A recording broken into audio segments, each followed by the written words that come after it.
The nature of consciousness has long puzzled scientists, philosophers, and the general public alike.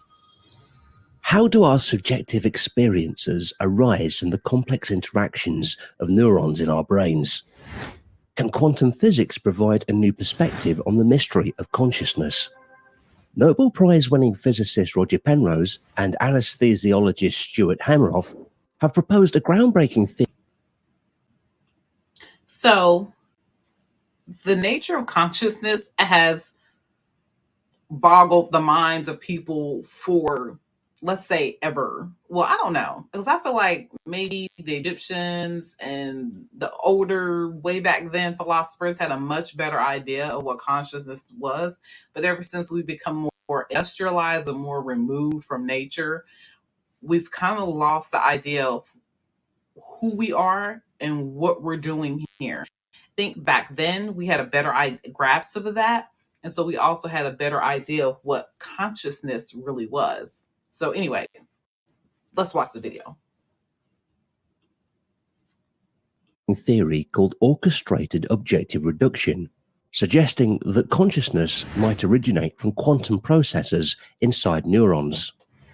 One of the important ways you can tell something about consciousness is what turns it off in a reversible way. In Stuart's job, he's an anesthesiologist. He puts people to sleep. Well, I think he would complain if I say putting it to sleep, because under anesthetic is actually different. You make them unconscious in a reversible way. You want to make sure that you can wake them up again. And it's obviously a very skilled thing, but I guess a lot of his colleagues might be skilled at doing it, but don't be asked the questions about what they're actually doing from the point of view of the biology and the physics and so on. The OR theory persists that consciousness arises from quantum processes within neuron microtubules, challenging the current explanations provided by neuroscience, biology, and physics. These little things called microtubules are absolutely fundamental to consciousness. Not all parts of the brain are the same in this respect. You see, you've got the cerebrum. This is the part at the top, and divided down the middle. And that when you see brains, that's what you normally see with the convolutions. But right underneath and at the back, there's a thing called the cerebellum, which looks more like a ball of wool or something. And the cerebellum seems to be completely unconscious. And it has comparable number of neurons, far more connections between neurons than the cerebrum. And it's what takes control when you're driving your car and you're thinking about something else, and you're not thinking what you're doing because it's unconscious. And the unconscious control, a pianist who's very expert and moves the fingers around and plays a note with a little finger, that pianist doesn't think, well, I've got to move that muscle this way and this bone that way and so on. And it's all controlled unconsciously. And a lot of this unconscious control is done somewhere else in the cerebellum when you get really skilled. It seemed to me, okay, you've got different kinds of structures, and it could well be that these pyramidal cells, which have a particular organization of microtubules, are the ones where the consciousness is really coming to light mainly. I don't know, there's a lot which is not known about this, controversial and all sorts of things. But the cerebellum seems to be different and organized differently. So it's not just how many neurons, how many connections are there, because there are more in the cerebellum. So it's not that. Microtubules are tiny tube-like structures that form the crystalloskeleton of cells, including neurons. Penrose and Hameroff argue that these structures might act as quantum substrate, allowing for the emergence of conscious experience. In his influential book, I don't know, just neurons themselves are just mind-blowing to me, how they operate. That in itself is a great mystery and kind of, I don't know, just kind of that one of those things where you see it happening, you understand how it works, but like, yeah, but how is it that works? I don't know. Let's get back into the video. book, The Emperor's New Mind, Penrose speculates that the collapse of quantum wave functions could create moments of awareness, linking the physical and mental realms. This idea of wave function collapse, a fundamental concept in quantum mechanics, describes a transition from a quantum superposition to a definite state.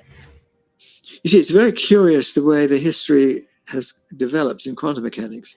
Because very early on, people thought there was something to do with consciousness, but it was almost the other way around. You see, you have to say the Schrodinger equation says all these different alternatives happen all at once. And then when is it that only one of them happens? Well, one of the views, which was quite commonly held by a few distinguished quantum physicists, that's when a conscious being looks at the system or becomes aware of it, and at that point, it becomes one or the other. That's a role where consciousness is somehow actively reducing the state. My view is almost the exact opposite of that. It's the state reduces itself in some way, some non-computational way, which we don't understand, we don't have a proper theory of. And that is the building block of what consciousness is. So consciousness is the other way around. It depends on that choice which nature makes all the time when the state becomes one or the other rather than the superposition of one and the other. And when that happens, there is what we're saying now, an element of proto-consciousness takes place. Proto-consciousness is, roughly speaking, the building block out of which actual consciousness is constructed. So you have these proto-conscious elements, which are when the state decides to do one thing or the other. That's the thing which, when organized together, that's the OR part in OR. But the ORC part, the OR part, at least one can see where one's driving as a theory. You can say it's the quantum choice of going this way or that way. But the ORC part, which is the orchestration of this, is much more mysterious. And how does the brain somehow orchestrate all these individual OR processes into a genuine conscious experience? Recent experiments have not supported a gravity-related quantum collapse model for consciousness, leaving the OR theory open to criticism. One of the main objections against the OR theory is that the brain seems unsuitable for hosting quantum processes. Quantum mechanical laws typically apply at very low temperatures, where quantum effects can be isolated from their environment. For instance, quantum computers currently operate at around minus 272 degrees Celsius. At higher temperatures, classical mechanics take over. Given that our body works at room temperature, one would expect it to be governed by the classical laws of physics. However, recent discoveries in quantum biology have shown that quantum effects can occur in living organisms, lending support to Penrose's ideas and encouraging further exploration in this field. Penrose believes that a deeper understanding of time and space is essential to comprehend the relationship between consciousness and the physical world, as current theories remain incomplete. I agree. In his view, Absolutely. new insights into the nature of space-time and its connection to quantum processes could help us uncover the true nature of consciousness. Yeah. A crucial question in this quest is how to empirically test the connection between consciousness and quantum physics. As scientists continue investigating the nature of consciousness and its potential link to quantum processes, we may develop new experimental models to probe this relationship directly. The OR theory and its implications also raise profound philosophical questions about free will, personal identity, and the nature of reality itself. These questions have puzzled philosophers for centuries, and advances in our understanding of quantum physics may provide new insight into these age-old mysteries. We need new physics to understand consciousness. Now, when I mean new physics here, I mean something outside the physics we know, but it's not simply invented for the purpose of explaining consciousness. It's something which I think we need anyway for quite other reasons.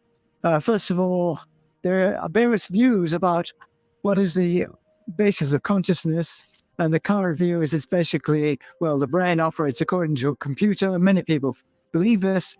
And computers are, when they get powerful enough, will do the same things that brains do. And if brains make us conscious, then these computers will be conscious. And therefore, computation itself is what provides consciousness. That's one quite a common view these days.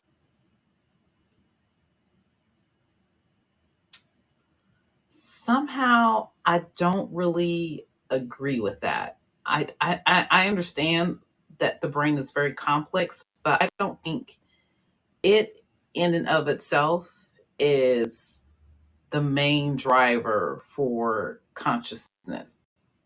I don't know. You guys let me know your thoughts on that. If you don't hold that view, you probably hold the next view, which is that established science, the science where it works so well that we have now, that in some way this science comes together and some configurations produces consciousness.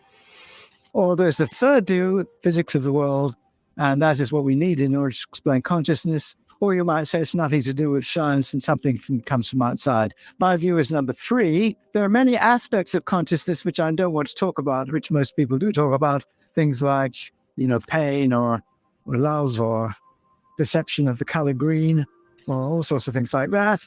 I'm only concentrating on one thing, which is the concept of understanding. As the scientific community explores the relationship between consciousness and quantum physics, alternate theories have been proposed, highlighting the need for more research and interdisciplinary collaboration to unravel the complexities of the mind and the quantum world.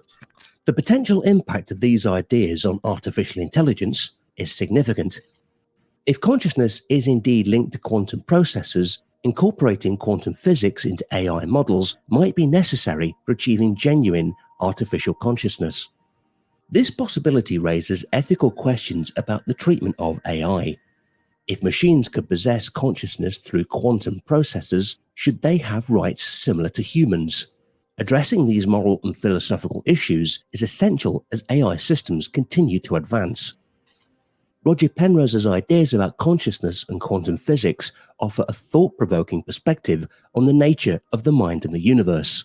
By exploring connections between these seemingly disparate fields, we can deepen our understanding of both consciousness and the fundamental laws governing reality. As we continue to learn more about the nature of consciousness and its possible links to quantum physics, we may find ourselves on the cusp of a new era of understanding, with profound implications for science, technology, and the human experience.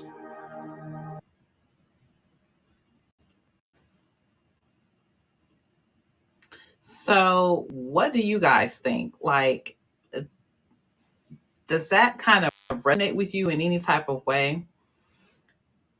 I don't know. For me, the idea of consciousness is something that we really need, like they mentioned, we really need to understand a bunch of other concepts that we have here in our view and our presence that we deal with and we manipulate throughout the day of our daily lives, the things that we interact with, to really understand what consciousness is.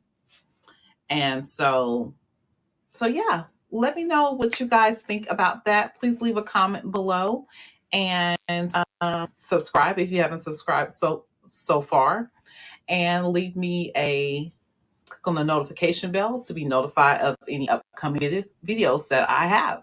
And until next time, thank you so much again for stopping by and watching this video. And let's interact in the comment section below and figure out what we're thinking about what consciousness is. And hopefully we can get to a point where we can really, really live full and eventful and adventurous lives. Until next time, I'll talk to you guys later. Bye-bye for now.